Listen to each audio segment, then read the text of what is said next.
أين الذين لا يصلون؟ وش علاقتهم بالله؟ تدرون أن اللي ما يصلي قطع بينه وبين الله صلة؟ في حبل بينك وبين ربك. الذي لا يصلي يا شباب يا بنات، ترك الصلاة أمر خطير.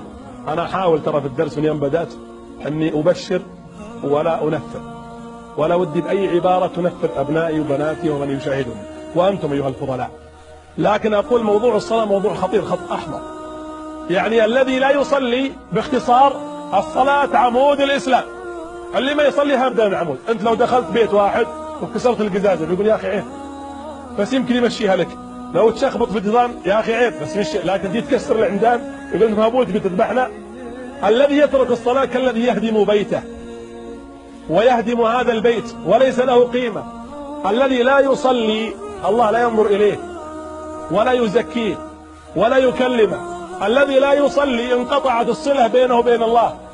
الذي لا يصلي فك البنيان الذي يتظلل به. الذي لا يصلي انقطع النور عنه.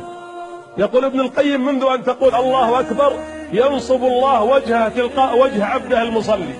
وترى النور اللي ترونه في وجوه الناس بعض المؤمنين الصالحين بسبب نور الله في الذين هم يصلون. الذي لا يصلي انقطع القرب من الله.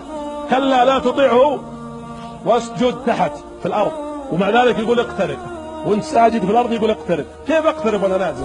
لأن سجودك بين يدي